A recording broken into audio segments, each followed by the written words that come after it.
প্রিয় শিক্ষার্থীবৃন্দ,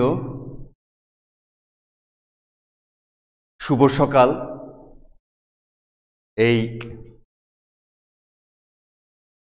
শরৎকালের এইরকম একটা পরিবেশে আমরা আজকের বাংলা বিষয়ের ক্লাস শুরু করছি। তোমাদের প্রথম যে উদ্বোধনী ক্লাসটা আমরা গ্রহণ করেছিলাম সেটি ছিল যে আমরা কেন সাহিত্য পাঠ করব, আর আজকের আমাদের আলোচনা বিষয় সাহিত্য পাঠের পদ্ধতি। সাহিত্য পাঠের পদ্ধতি। মানে আমি যা পাঠ করব তার নিশ্চয়ই একটি সুনির্দিষ্ট পদ্ধতি রয়েছে। তো এই যে পদ্ধতি আমি যে বিষয়ে আলোচনা করব সেটি ঠিক একজন সাহিত্য বোদ্ধা হয়ে ওঠার জন্য বা একজন সাহিত্য সমালোচক বা একজন ঋদ্ধ পাঠক যেইভাবে পড়েন ঠিক সেই রকম না। আমি একটা প্রাথমিক ধারণা দেওয়ার চেষ্টা করব। প্রাথমিক ধারণা, একেবারেই প্রাথমিক। প্রাথমিক কেন? যেইটুকু না হলে চলে না। তোমরা যেমন গণিত বিষয়ে পড়াশোনা করো, তোমাদের গণিত রয়েছে, পদার্থবিজ্ঞান রয়েছে, এগুলো পাঠ করার কিছু নিয়ম আছে, কিছু সূত্র আছে, এবং এটি পাঠ করার জন্য উচ্চ মাধ্যমিক শ্রেণীতে তুমি যদি গণিত পাঠ করতে চাও তাহলে তোমার একটা ভিত্তি দরকার হয়, যেই ভিত্তিটা তুমি মাধ্যমিক পর্যায়ে অলরেডি অর্জন করেছো। এবং উচ্চ মাধ্যমিক পর্যায়ে এসে সেই ভিত্তিতে তুমি আবার তোমার এই পদার্থবিজ্ঞান, তোমার গণিত, তোমার রসায়ন বিজ্ঞান এগুলো তুমি পাঠ করছো। তো সাহিত্য এগুলো পাঠ করার একটি পদ্ধতিও রয়েছে। এটি ঠিক আমরা যে শৈশবে রূপকথার গল্প শুনি, ঠিক এই রকম গল্পের মধ্য দিয়ে হারিয়ে যাবে বিষয়টা এরকম নয়। কারণ সাহিত্য পাঠের পদ্ধতি খুবই জরুরি। কারণ হচ্ছে যে সাহিত্য, আমি তোমাদের বলেছি গতদিন যে আমরা এখান থেকে আনন্দ গ্রহণ করি। তো আনন্দ গ্রহণ করে মানে এক ধরনের রসের সৃষ্টি হয়, যে রসিক মানুষ যার মধ্যে রসবোধ রয়েছে তার ভিতরে রসের সৃষ্টি হয় সাহিত্য পাঠ করলে। তো সেই যে আনন্দ তৈরি হওয়া, সেই আনন্দ আরও আস্বাদময় হয়ে ওঠে, হৃদয় সম্বাদী হয়ে ওঠে, সেটি যদি আমরা সাহিত্য পাঠের একটি পদ্ধতি অবলম্বন করি। তো সাহিত্য, ধরো তোমাদের প্রথম গদ্যটি রয়েছে বঙ্কিমচন্দ্রের একটি প্রবন্ধ, বাংলা ভাষার নব্য লেখক দিগের প্রতি নিবেদন। তো এই যে বাংলা ভাষার নব্য লেখক দিগের প্রতি যে নিবেদন, এটি লিখেছেন বঙ্কিমচন্দ্র।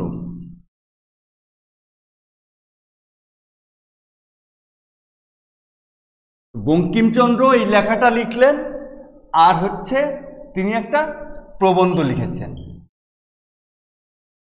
তিনি গল্পও লিখতে পারেন।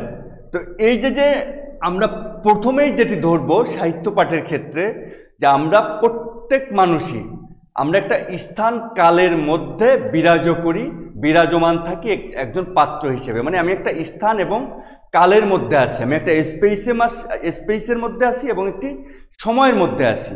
তো এই স্থান, কাল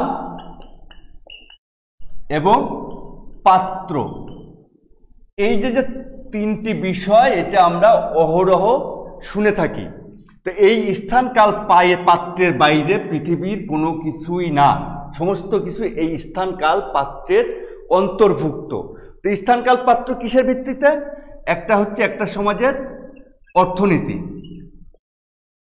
একটা সমাজের রাজনীতি, একটা সমাজের অর্থাৎ ওই সামাজিক যে সংগঠন, অর্থাৎ সামাজিক অবস্থা, আরেকটি হচ্ছে সাংস্কৃতিক অবস্থা। এই যে যে চারটা বিষয় বললাম আমরা, আর্থ সামাজিক, রাজনৈতিক ও সাংস্কৃতিক, এই যে যে প্রেক্ষাপট, এই যে যে ঘটনাগুলো, এর মধ্যে একজন মানুষ জন্মগ্রহণ করেন, তার মানে একজন শিল্পীও জন্মগ্রহণ করেন। বঙ্কিমচন্দ্র এইরকম একটি সুনির্দিষ্ট প্রেক্ষাপটে জন্মগ্রহণ করেছিলেন। তাহলে আমাদের সাহিত্য পাঠের ক্ষেত্রে এই যে যে বঙ্কিমচন্দ্র, এই ব্যক্তিকে আমাদের একটু জানতে হবে। এই ব্যক্তিকেও যদি আমরা জানি, তাহলে তার লিখিত যে প্রবন্ধ, সেটা পাঠে আমাদের জন্য সহায়তা করবে, সেটি সহায়ক হয়ে উঠবে বঙ্কিমচন্দ্র সম্পর্কে যখন আমরা জানব। আবার বঙ্কিমচন্দ্রকে জানতে গিয়ে বঙ্কিমচন্দ্র একটি স্বয়ম্ভূ কিছু না, সুনির্দিষ্ট একটি সামাজিক প্রেক্ষাপটে বঙ্কিমচন্দ্র জন্মগ্রহণ করেছিলেন। তিনি হয়ে উঠেছিলেন, তিনি বেড়ে উঠেছিলেন, তিনি বৈশ্বিক বিজ্ঞান আত্মস্থ করেছিলেন এবং তারপরে তিনি উপন্যাস, গল্প, প্রবন্ধ, রম্য সাহিত্য এগুলো রচনা করেছেন। তাহলে বঙ্কিমচন্দ্রের কোন সামাজিক প্রেক্ষাপটে তিনি বেড়ে উঠলেন, কোন রাজনৈতিক প্রেক্ষাপটে তিনি বেড়ে উঠলেন, সেটি যেমন জানার প্রয়োজন, একই সাথে যেই প্রবন্ধটি লিখলেন তিনি, এই প্রবন্ধের সময়কাল কি, কোন প্রেক্ষাপটে, কোন ঘটনা নিয়ে এই প্রবন্ধ রচনা করা হয়েছে। কিংবা বঙ্কিমচন্দ্র হয়তো একটি উপন্যাস লিখেছেন, ধরলাম বিষবৃক্ষ, কৃষ্ণকান্তের উইল। তো সেই বিষবৃক্ষ বা কৃষ্ণকান্তের উইলের যে প্লট, যে কাহিনী, যে ঘটনা, যে সামাজিক অবস্থা, সেটি কোন সময়ের, সেই সময়টাও, এটির সময়কালও আমাদের জরুরি, অর্থাৎ টেক্সটের সময়কাল। অর্থাৎ তোমাদের অপরিচিতা নামক গল্প রয়েছে রবীন্দ্রনাথের। এখন অপরিচিতা, এই যে গল্পটি, এটি কোন প্রেক্ষাপটে রচিত, অর্থাৎ কোন সমাজের কাহিনী নিয়ে রচিত, কোন সমাজে এইরকম যৌতুকের বলি হতো মানুষ, কোন সমাজে এইরকম নারী পুরুষের মধ্যে দুর্দান্ত বৈষম্য ছিল, সাংঘাতিক রকম বৈষম্য ছিল, অর্থাৎ সেই সমাজ সম্পর্কে আমাকে একটু জানতে হবে। আমি একটু দৃষ্টান্ত সহকারে তোমাদের, যেহেতু তোমাদের প্রথম টেক্সটটি রয়েছে বঙ্কিমচন্দ্রের, আমি বঙ্কিমচন্দ্র সম্পর্কেই তোমাদের একটু বলি। তো বঙ্কিমচন্দ্রের জন্ম কত সালে?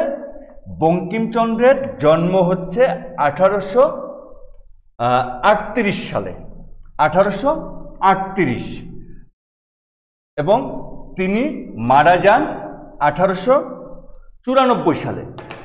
1838 থেকে 1894, এই তার সময়কাল।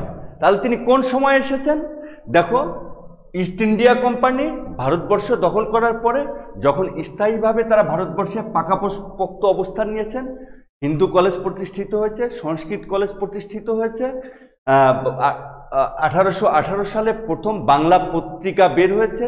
অর্থাৎ এই যে ভারতীয় মানুষ ইউরোপীয়দের আগমনের ফলে আধুনিক শিক্ষায় শিক্ষিত হয়ে একদিকে ব্রিটিশদের চাকরি করছে, আর একদিকে নব্য আবিষ্কৃত ইউরোপীয় জ্ঞান বিজ্ঞানের আলোকে মানুষ হচ্ছে তার স্বাধিকার বোধ, তার মানবতা বোধ, তার সাজাত্যবোধ, এইসব তৈরি হচ্ছে, এইরকম একটা সময়। এবং তোমরা খেয়াল করো, 1820 সালে বিদ্যাসাগরের জন্ম, 1824 সালে মাইকেল মধুসূদন দত্তের জন্ম। মাইকেল মধুসূদন দত্ত অনেকটা বিদ্রোহী বা বিপ্লবী, ডিরোজিওর শিষ্য ছিলেন তিনি। ঈশ্বরচন্দ্র বিদ্যাসাগর 1820 সালে জন্মগ্রহণ করেন, সংস্কৃত কলেজে পড়ালেখা করেন। 19 বছর বয়সে তিনি বিদ্যাসাগর উপাধি লাভ করেন, 19 বছর বয়সে। এবং ওই তার আগে ওই একই সময়ে মাইকেল মধুসূদন দত্ত স্বধর্ম ত্যাগ করে খ্রিস্টীয় ধর্ম গ্রহণ করেন। তো দেখো, এই যে 19 বছরে বিদ্যাসাগর উপাধি লাভ করলেন এবং 1841 সালে ফোর্ট উইলিয়াম কলেজে প্রধান পণ্ডিত হিসেবে বাংলা ভাষার বা প্রধান পণ্ডিত পদে তিনি চাকরি গ্রহণ করেন। এবং 1851 সালে তিনি সংস্কৃত কলেজের অধ্যক্ষ নিযুক্ত হন। 1855 সালে বিদ্যাসাগর বর্ণ পরিচয় গ্রন্থ রচনা করেন। আমি যেটি বলার চেষ্টা করছি সেটি হচ্ছে বিদ্যাসাগর, মধুসূদন এবং পরবর্তীকালে বঙ্কিম, এরা মিলে বা এদের সাথে আরও অনেক হচ্ছে সাহিত্যিক, শিল্পী, ঐতিহাসিক, দার্শনিক, এরা মিলে বাংলায় একটা নবজাগরণ সৃষ্টি করে। সেই নবজাগরণটা আমরা বলি 19 শতকের মাঝামাঝি, অর্থাৎ 1850 সালের দিকে। তো সেই নবজাগরণের একটি ফসল হচ্ছে আমাদের বঙ্কিমচন্দ্র। 1838 সালে তিনি জন্মগ্রহণ করেন। 1838 সালে জন্মগ্রহণ করে তিনি লেখাপড়া শেষ করেন এবং 1857 সালে কলকাতা বিশ্ববিদ্যালয় প্রতিষ্ঠিত হয়। কলকাতা বিশ্ববিদ্যালয় প্রতিষ্ঠিত হলে প্রথম ব্যাচেই 1857 সালে বঙ্কিমচন্দ্র এখান থেকে বিএ পরীক্ষা দেন এবং সারা ভারত থেকে মোট 10 জনের মতো এই পরীক্ষা অংশগ্রহণ করে। সেখানে বঙ্কিমচন্দ্র আমাদের ভারতীয়দের মধ্যে প্রথম গ্রাজুয়েট, প্রথম স্নাতক ডিগ্রি তিনি লাভ করেন সেটি। এবং তারপরে তিনি ডেপুটি ম্যাজিস্ট্রেটের চাকরি নেন, অর্থাৎ ব্রিটিশদের চাকরি নেন। একই পদে তিনি 33 বছর চাকরি করেন এবং তার কোনো পদোন্নতি হয় না। তো একই পদে একজন মানুষ 33 বছর চাকরি করেন, তার মানেটা কি? তার মানেটা হচ্ছে যে ব্রিটিশ যারা ছিল, ব্রিটিশ সরকার, তারা বঙ্কিমচন্দ্রকে প্রমোশন দেয়নি। বঙ্কিমচন্দ্রের যে স্বাধীনচেতা মনোভাব, তার যে আপোষহীন ভূমিকা, সেই কারণে তাকে আর প্রমোশন দেয়নি। তাহলে এটি তার কর্মজীবন, কিন্তু এই সারা জীবন ধরে বঙ্কিমচন্দ্র লিখেছেন। তাহলে আমরা এই যে 2-3টি চিত্র পেলাম, একজন বিদ্যাসাগর, একজন বঙ্কিমচন্দ্র, একজন মধুসূদন। মধুসূদন 1858 সালে নাটক রচনা করেন, 1861 সালে মহাকাব্য রচনা করেন। বঙ্কিমচন্দ্র প্রথম উপন্যাস 1865 সালে প্রকাশিত হয়। ইতোমধ্যে বিদ্যাসাগর প্রচুর প্রবন্ধ এবং প্রচুর গদ্য লেখেন এবং বিদ্যাসাগরের হাতেই একটি বাংলা ভাষা তৈরি হয়।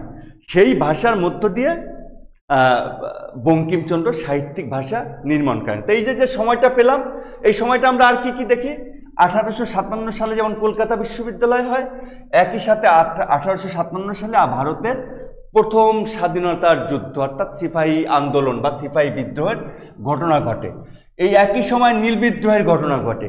এই একই সময়ে ভারতের শাসনভার সরাসরি ইংল্যান্ডের রানী ভিক্টোরিয়া নিজের হাতে নিয়ে নেন। তো এই যে পরিবর্তনগুলো ঘটতে থাকে। 1852 সালে ভারতে প্রথম রেলপথ চালু হয়। 1872 সালে ভারতে টেলিগ্রাফ ব্যবস্থা চালু হয়।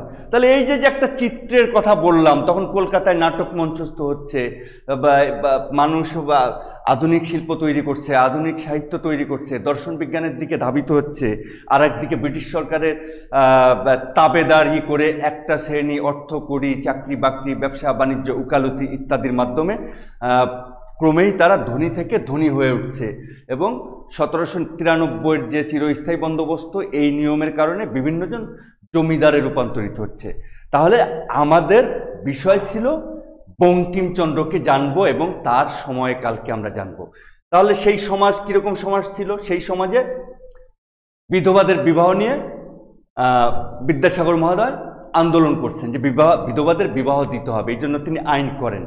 ইতোপূর্বে, এর কিছুকাল পূর্বে বিদ্যাসাগরের যখন জন্ম হয় 1820 সালে, ওই রকম সময়ে আমরা জানি রামমোহন রায় সতীদাহ প্রথা নিয়ে আন্দোলন করেন, এটা সতীদাহ প্রথা রোধ করার জন্য। তাহলে ওই রকম একটা সমাজের মধ্য দিয়ে ব্রিটিশরা এদেশে তাদের শাসন চালিয়ে যাচ্ছেন এবং আমরা তাদের সম্পূর্ণ পদানত, সেই রকম একটা ঘটনার ভিতর দিয়ে বঙ্কিমচন্দ্র আধুনিক শিক্ষায় শিক্ষিত হয়ে ওঠেন এবং এই যে সমাজ, সেই সমাজে তিনি হয়ে ওঠেন।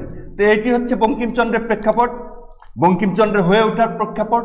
বঙ্কিমচন্দ্র যেই আর্থসামাজিক রাজনৈতিক প্রেক্ষাপটে বেড়ে ওঠেন সেটি।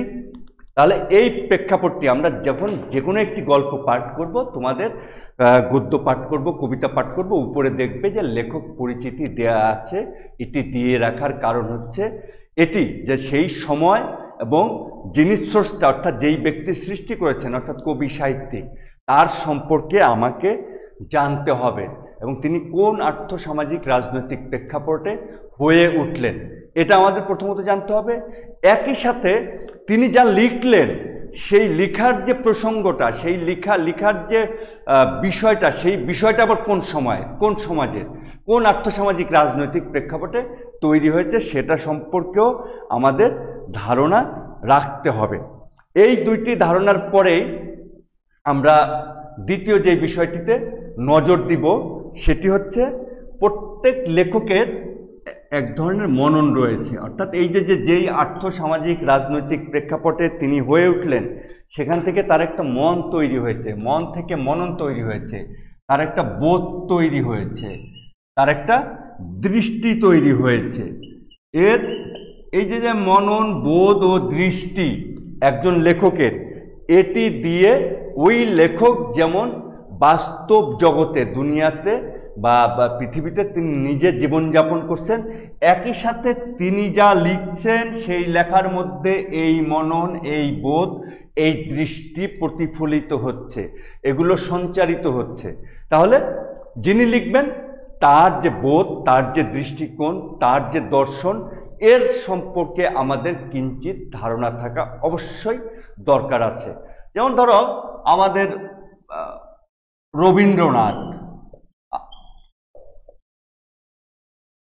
রবীন্দ্রনাথ এবং নজরুল, এই দুইজনের কথা যদি আমরা বলি, রবীন্দ্রনাথ এবং নজরুল যেই সময়কালে, যেই সময়ের প্রেক্ষাপটে হয়ে উঠেছেন এবং সাহিত্য রচনা করেছেন, তখন পৃথিবীব্যাপী কিন্তু নানান রকম তত্ত্ব, নানান রকম ইজমের আন্দোলন চলতেছে, নানান রকম তত্ত্ব। এবং তখন তোমরা ধরো হচ্ছে যে অস্তিত্ববাদ চলে আসছে,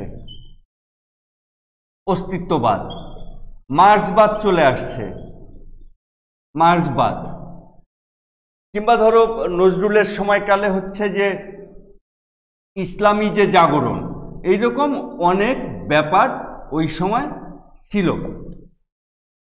ফ্রয়েড এসেছেন, এইরকম অনেক তত্ত্ব, সাহিত্যিক দৃষ্টিকোণ পৃথিবীতে ছিল। কিন্তু আমাদের রবীন্দ্রনাথ এবং কাজী নজরুল ইসলাম দুইজনকে আমরা দুই নামে জানি, একজন বিদ্রোহী কবি আর আরেকজন হচ্ছেন বিশ্বকবি। দুইজনেরই দৃষ্টিভঙ্গি হচ্ছে মানবতাবাদী, দুইজনেরই ধর্ম হচ্ছে মানব ধর্ম, অর্থাৎ মানবতাবাদী তাদের কাছে প্রধান, মানুষই সর্বশেষ সত্য তাদের কাছে, মানে তাদের পরম সত্য হচ্ছে শেষ পর্যন্ত মানুষ এবং মানুষের যে মর্যাদা, সেগুলোই আমরা এই যে বিদ্রোহী কবিতায় এবং রবীন্দ্রনাথের যে গান, রবীন্দ্রনাথের যে ছোট গল্প, সেগুলোতে পেয়ে এসেছি। কিন্তু তোমরা ধরো আমাদের সৈয়দ ওয়ালিউল্লাহর একটি উপন্যাস তোমাদের পাঠ্য রয়েছে, লাল সালু উপন্যাস তোমরা পড়বে, অনেক মজার উপন্যাস, খুবই আনন্দ পাবে পাঠ করে। এখন ওয়ালিউল্লাহ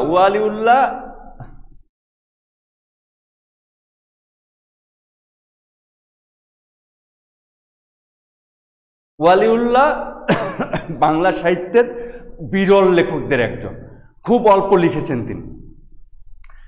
তো এই ওয়ালিউল্লাহর একটি বৈশিষ্ট্য কি, তিনি হচ্ছেন জে পল সার্ট, অর্থাৎ সার্ট নামে, আমি একজন দার্শনিকের নামই বললাম, এইরকম এই দার্শনিকদের একটি ফিলোসফি বা একটি দর্শন ছিল অস্তিত্ববাদ, এক্সিস্টেন্সিয়ালিজম। তো এই আমাদের ওয়ালিউল্লাহ এই সার্টের অস্তিত্ববাদ দিয়ে, সার্টের নাম বললাম, অনেকেই অস্তিত্ববাদী দর্শনকে প্রতিষ্ঠিত করেছেন, এটিকে ঋদ্ধ করেছেন। তো সেই যে অস্তিত্ববাদ, এই অস্তিত্ববাদ দ্বারা আমাদের ওয়ালিউল্লাহ দারুণভাবে প্রভাবিত ছিলেন, অর্থাৎ তার দৃষ্টিভঙ্গি, তার মনন, তার বোধের মধ্যে অস্তিত্ববাদ বিরাজমান ছিল। তো ওয়ালিউল্লাহ মাত্র 3টি উপন্যাস রচনা করেছেন, মাত্র 3টি, কাদো নদী কাদো, চাঁদের অমাবস্যা এবং লাল সালু। 3টে উপন্যাসকেই আমরা বলতে পারি অস্তিত্ববাদী উপন্যাস। তোমরা বিখ্যাত গদ্য সাহিত্যিক, কথা সাহিত্যিক মানিক বন্দ্যোপাধ্যায়ের নাম জানো। এখন মানিক বন্দ্যোপাধ্যায় সরাসরি তিনি রাজনীতি করতেন, তিনি ইন্ডিয়ান কমিউনিস্ট পার্টির সদস্যও ছিলেন। তো মানিক বন্দ্যোপাধ্যায়ের একটি দৃষ্টিভঙ্গি ছিল, সেটি কি, সেটি হচ্ছে মার্ক্সীয় দৃষ্টিভঙ্গি, অর্থাৎ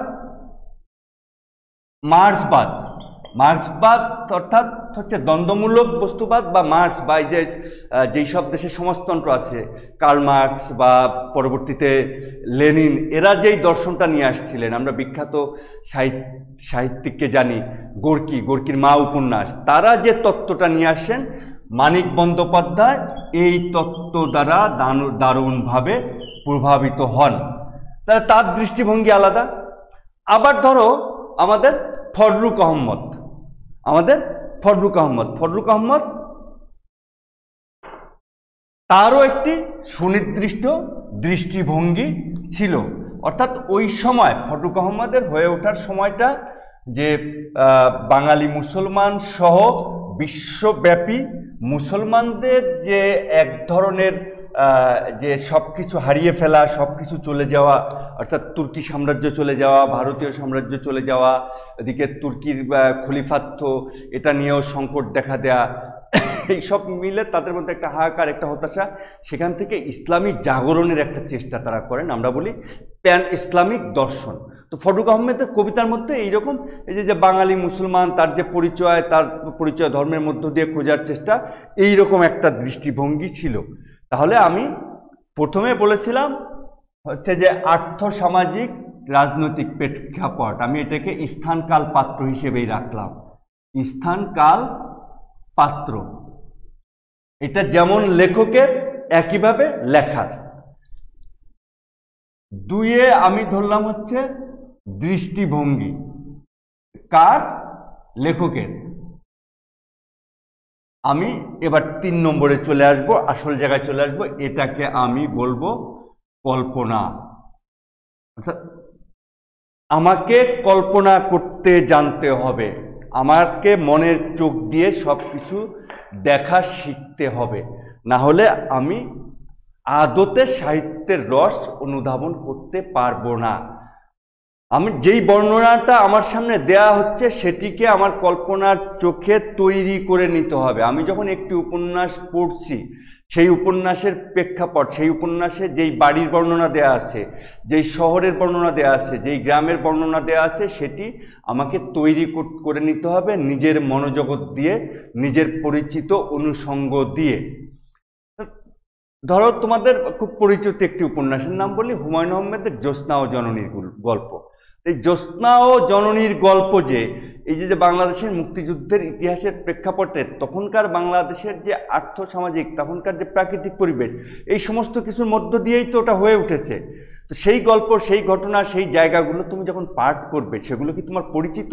সেগুলো কি তুমি বারবার দেখেছো? দেখো নাই, কিন্তু তোমাকে মনে মনে সেটা তৈরি করে নিতে হবে।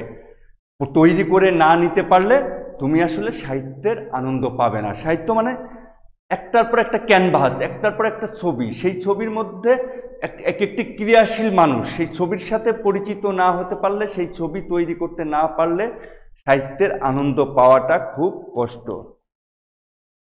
খুব বিখ্যাত একটা কবিতা, সেটি হচ্ছে রবীন্দ্রনাথের বলাকা।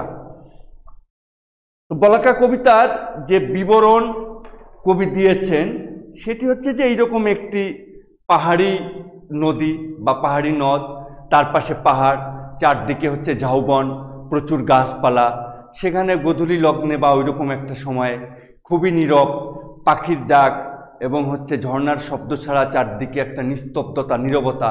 ওখানে কবি বসে আছেন, কবি ওখানে আছেন। এইরকম একটা ভর সন্ধ্যাবেলা, হঠাৎ সেখানে একটা শব্দ পাওয়া গেল, পাখা ঝাপটানোর শব্দ।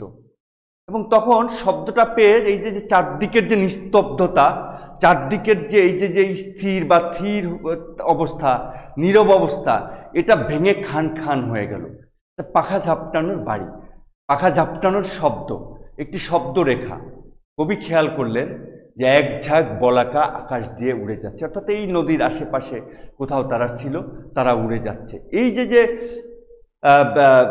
একটা নির্দিষ্ট সময়ের গোধূলির আকাশে হঠাৎ করে এই যে ধূসর আকাশ, তার মধ্য দিয়ে সাদা ধবধবে এক ঝাঁক বলাকা উড়ে যাওয়া এবং তার যে পাখা ঝাপটানির শব্দ, এগুলো মিলে, চারদিকের পরিবেশ মিলে কবির মধ্যে একটি অনুভূতি তৈরি হয়। কবি এই যে রবীন্দ্রনাথ, এর মধ্যে একটা গতি, এর মধ্যে একটা হচ্ছে যে জার্নি বা সমস্ত কিছুর মধ্যে যে যে উড়ে যাওয়ার, মুক্ত হওয়ার, গতি পাওয়ার যে আকাঙ্ক্ষা, এটি তিনি আবিষ্কার করেন এবং ওই দৃশ্যের তিনি পুরোপুরি বর্ণনা দেন। বর্ণনা দিতে দিতে একটা জায়গায় এসে আমি 4 লাইন বা 5 লাইন তোমাদের একটু পড়ে শোনাই। ওই পরিবেশের বর্ণনা দিয়ে তিনি বললেন, পর্বত চাহিল হতে বৈশাখের নিরুদ্দেশ মেঘ। কবিতাটা তোমাদের সবার পরিচিত আমি জানি। পর্বত চাহিল হতে বৈশাখের নিরুদ্দেশ মেঘ, তরু শ্রেণী চাহে পাখা মেলি, মাটির বন্ধন ফেলি ওই শব্দরেখা ধরে চকিতে হইতে দিশাহারা, আকাশের খুঁজিতে কিনারা। তাহলে কি দাঁড়ালো?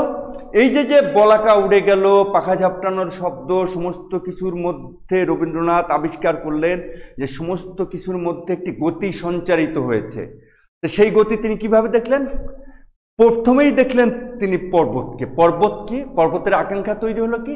বৈশাখের নিরুদ্দেশ মেঘ। বৈশাখের মেঘ খুব চঞ্চল, দেখবা এদিক থেকে ওদিক চলতে থাকে, খুব দ্রুত ঘনীভূত হয়, এইরকম। তো বৈশাখের নিরুদ্দেশ মেঘ পর্বত হতে চায়। আর এই যে নিচের যে তরু শ্রেণী, চারদিকে যে ঝাউবন, এগুলো কি চায়? চায় পাখা মেলে দিতে, পাখির মতো পাখা মেলে দিতে। মাটির বন্ধন ফেলি ওই শব্দরেখা, ওই যে বলাকা উড়ে গেল, ওই শব্দরেখা ধরে চকিতে হইতে দিশাহারা। খুব চকিতে দিশেহারা হয়ে যেতে চায়, মানে দিকহীন হয়ে সে মুক্ত হয়ে যেতে চায়। কেন?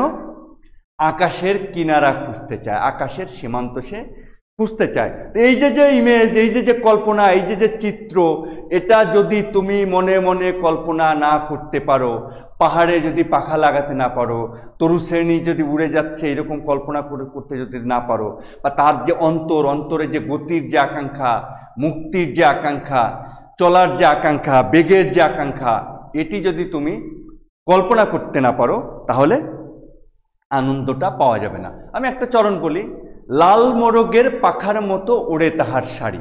জসীমউদ্দিনের কোন একটি কাব্যের একটি চরণ, লাল মোরগের পাখার মতো। তো তুমি এখন লাল মোরগের এই কল্পনাটা, লাল মোরগ কিভাবে ঘাড় উঁচু করে থাকে, তার যে পাখার যে রং, সেই রং যদি তুমি দেখতে না পাও, সেই রঙের সাথে এই যে যেই নারী উড়ে যে হেঁটে যাচ্ছে, দৌড়ে যাচ্ছে, তার যে শাড়ি উঠছে, এই দুটি যদি তুমি কল্পনায় মেলাতে না পারো, তাহলে তুমি এই রস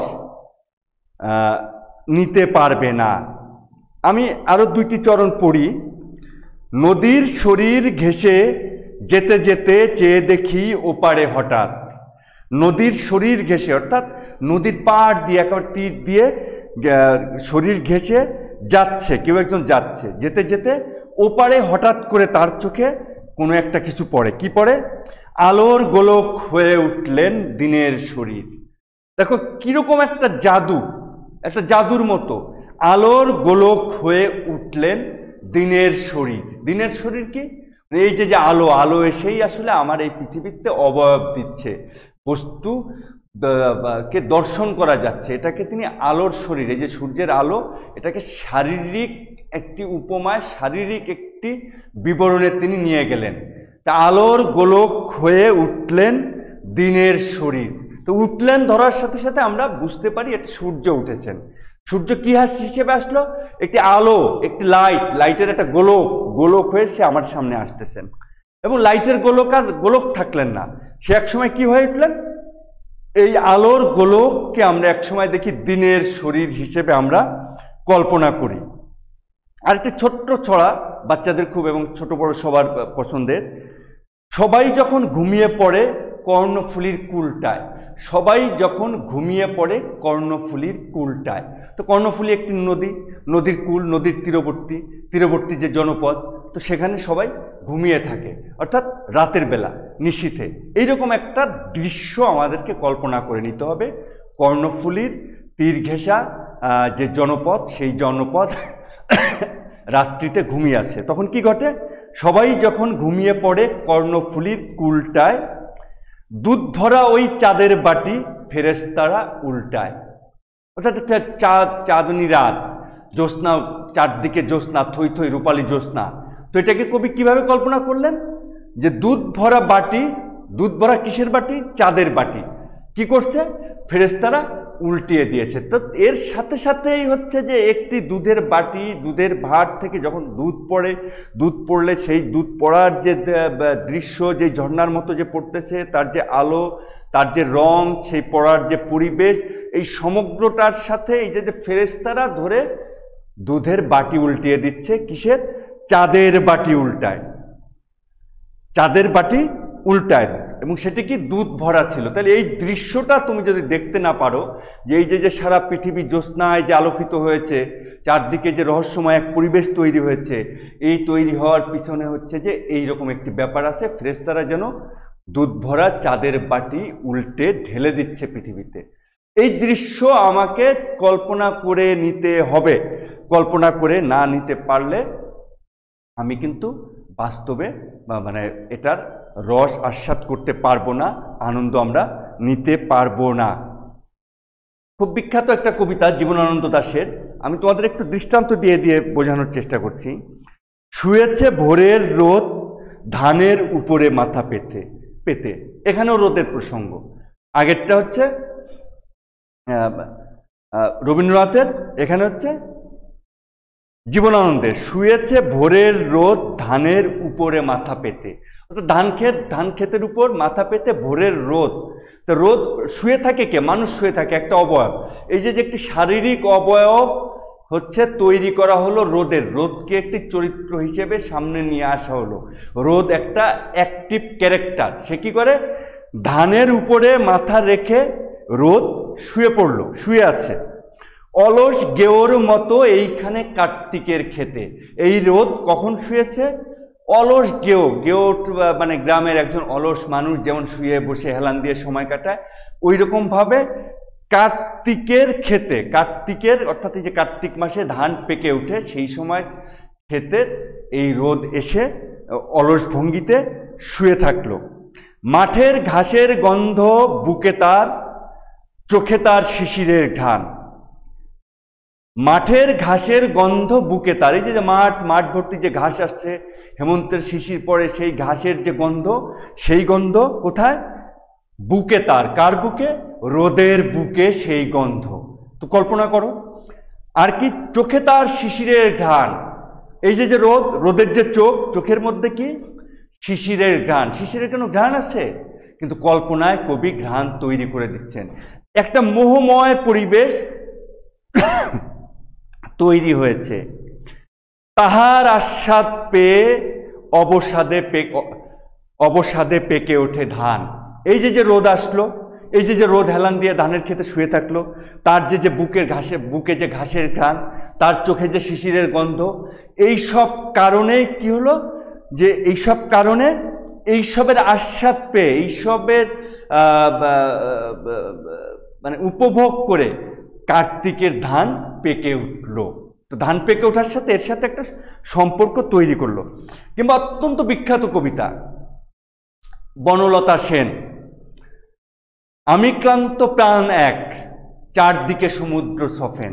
1000 বছর ধরে একটা চরিত্র পথ হাঁটতেছে, পথ হাঁটতে হাঁটতে ক্লান্ত হয়ে গেছে, বিভিন্ন দৃশ্যের জায়গার বিবরণ দেয়া আছে, এবং এই রকম এবং ইতিহাসে তিনি বলতেছেন, একটি আরেকটা ইতিহাস ব্যাখ্যা করছেন যে আমাকে দুদণ্ড শান্তি দিয়েছিল বনলতা সেন। এবং এই যে বনলতা সেন যে তাকে দুদণ্ড শান্তি দিয়েছিল, সেই বনলতার কাছে তিনি ফিরে আসলেন। ফিরে আসার পরে অন্ধকারে একটি প্রশ্ন তার সামনে ছুটে আসে বনলতা সেনের কাছ থেকে। যখন সে বনলতার সামনে উপস্থিত হয়, এতদিন কোথায় ছিলেন? এই যে এতদিন কোথায় ছিলেন, এই একটি প্রশ্ন, একটি বাক্য যেন সমস্ত কবিতায় ঝঙ্কৃত হয়ে ওঠে। এই যে 1000 বছর ধরে ক্লান্ত প্রাণ এক, দারুচিনি দ্বীপের ভিতর থেকে যেই নারীকে সে কল্পনা করতেছে, যেই আশ্রয়কে সে কল্পনা করতেছে, তার সামনে উপস্থিত হওয়ার পরে সে যখন সাগ্রহে বলে এতদিন কোথায় ছিলেন, তখন এইটা চারদিকে সঞ্চারিত হয়ে যায় এই বাণী। এবং এর উত্তরে এর সাথে সাথে কবি বিবরণ দিয়ে দেন, পাখির নীড়ের মতো চোখ তুলে নাটোরের বনলতা সেন। পাখির নীড়ের মতো চোখ তুলে নাটোরের বনলতা সেন। আমি আগেরগুলো যেমন দুধ ভরা চাঁদের বাটি ফেরেশতারা উল্টায়, এটা জ্যোৎস্নার যে বিবরণ, এটার কথা বললাম, কিন্তু এটাই দেখো পাখির নীড়, পাখির বাসার মানুষের নারীর চোখ, এটি কি তুলনা করা যাবে আসলে? পাখির, আমার চোখ, নারীর চোখ যদি পাখির বাসার মতো হয়, সেই চোখ কি ভালো লাগবে?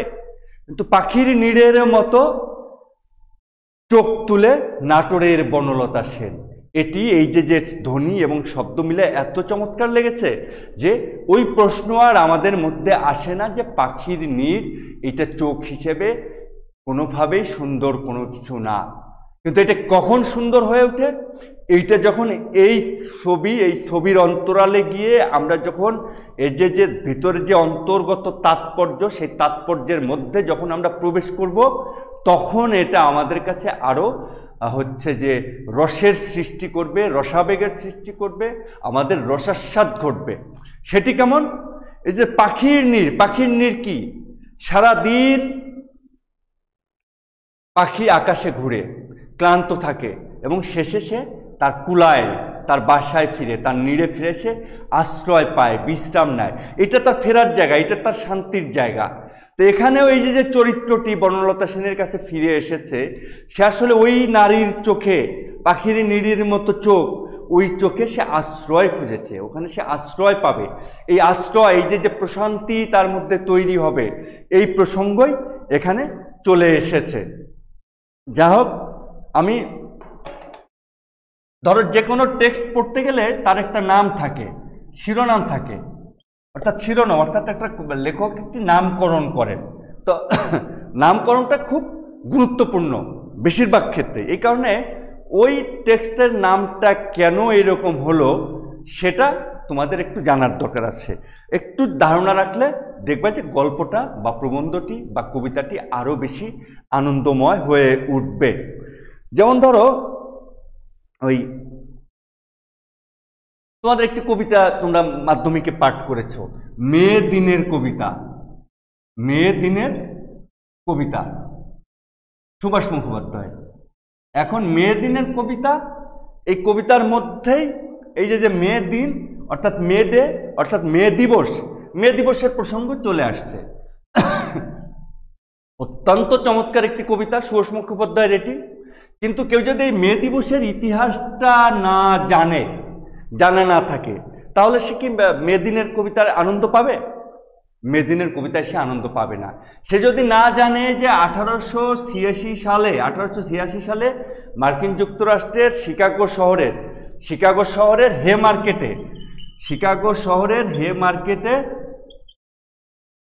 মার্কেটে 8 ঘন্টা কাজের দাবিতে শ্রমিকরা যে আন্দোলন করেছিল, সেখানে ওই সরকার, তখনকার সরকার পুলিশ দিয়ে তাদের উপরে এই 1886 সালে যে অত্যাচার চলে এবং সেখানে যে 10-12 জন মানুষ মারা যায়, এবং তারপরে আরো দীর্ঘকাল যে প্রতি বছর এই মে দিবসে এই দাবিটা নিয়ে আসে বারবার, 8 ঘন্টা কাজের দাবি, এবং এক সময় 8 ঘন্টা কাজের দাবি বাস্তবায়িত হয়, সারা বিশ্বব্যাপী ট্রেড ইউনিয়ন গড়ে ওঠে। তো এই যে মে ডের যে ইতিহাস, এই ইতিহাস যদি না জানে, তাহলে মে দিবসের কবিতা পাঠ করে কি আনন্দ পাওয়া যাবে? ভিতরে তো কোথাও মে দিবসের কথা নেই ওই কবিতায়, তোমরা খেয়াল করে দেখবা। তাহলে কিংবা হেলাল হাফিজের একটা কবিতাটা কি? 5 শব্দের একটি কবিতা, নিউটন বোমা বোঝো মানুষ বোঝো না, নিউটন বোমা বোঝো মানুষ বোঝো না। কবিতা শেষ। কবিতার নাম কি? অশ্লীল সভ্যতা। অশ্লীল সভ্যতা। তো এই কবিতার নাম অশ্লীল সভ্যতা কেন হলো? কারণ এই যে পৃথিবী, এই যে সভ্যতা, এই সভ্যতার কাছে মানুষ গুরুত্বপূর্ণ নয়, তার কাছে গুরুত্বপূর্ণ হচ্ছে নিউটন বোমা, পারমাণবিক বোমা। এই 5টি শব্দের মধ্য দিয়ে এটি লেখক আমাদের সামনে বা কবি আমাদের সামনে উপস্থাপন করেছেন।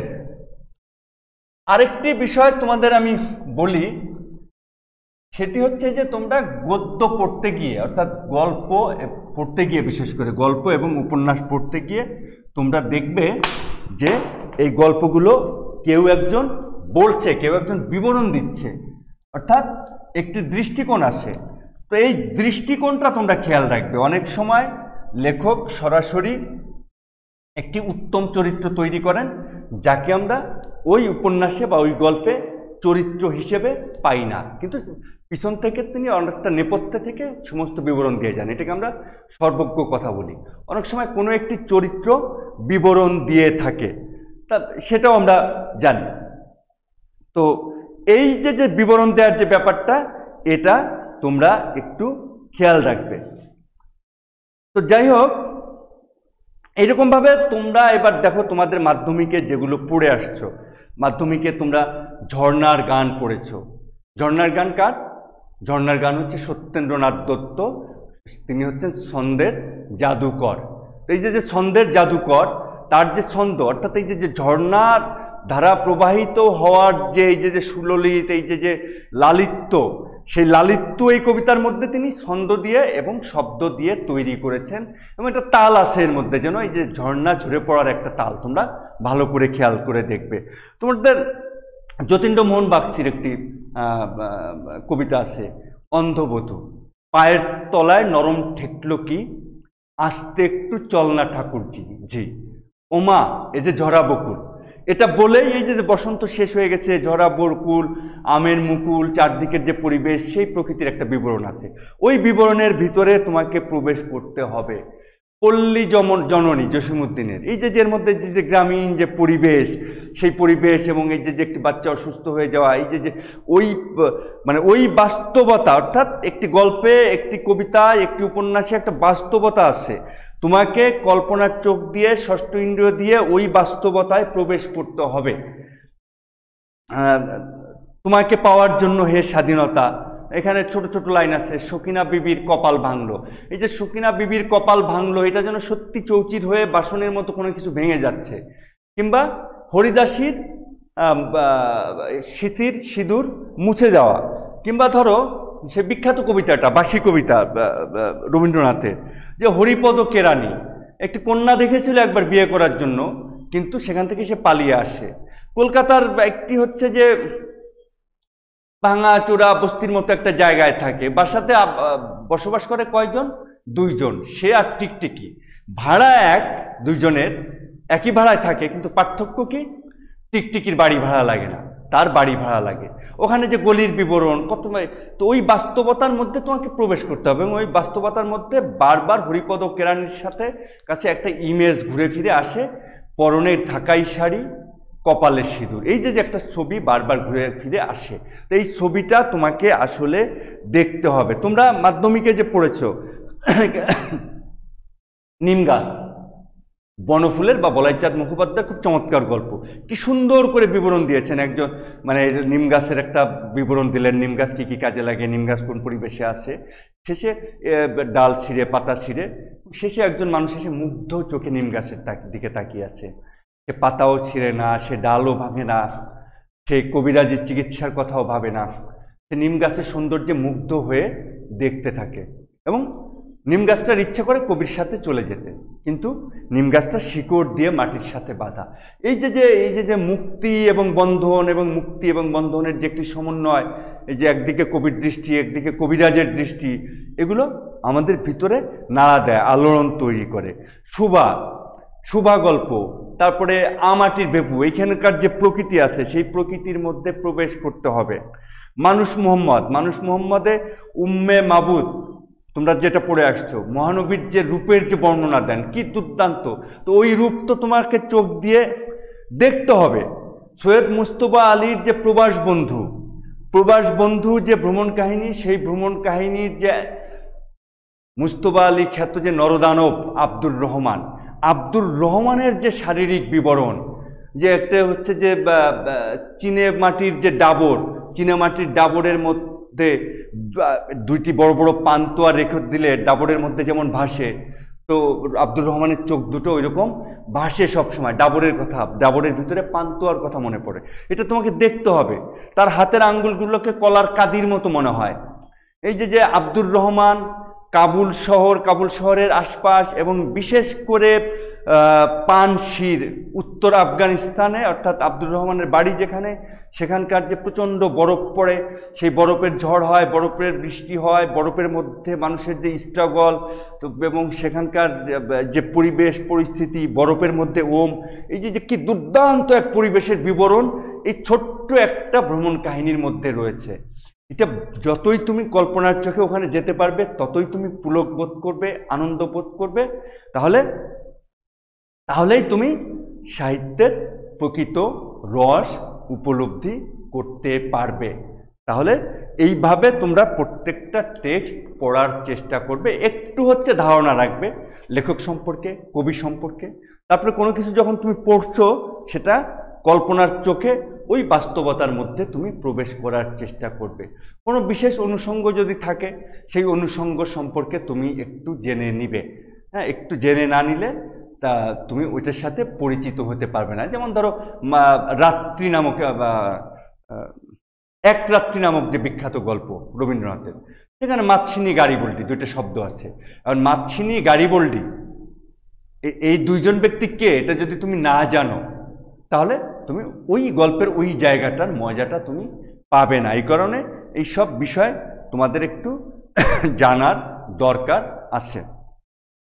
যাই হোক, আজকে এই পর্যন্তই থাকবে। আগামী সপ্তাহ থেকে আমরা টেক্সটে প্রবেশ করব, মূল গ্রন্থে প্রবেশ করব এবং তোমাদের হচ্ছে যে প্রথম গদ্যটি অর্থাৎ বাংলার নব্য লেখক দিগের প্রতি নিবেদন এটি এবং বিভীষণের প্রতি মেঘনাদ, এই দুটি টেক্সট দিয়ে তোমাদের শুরু হবে।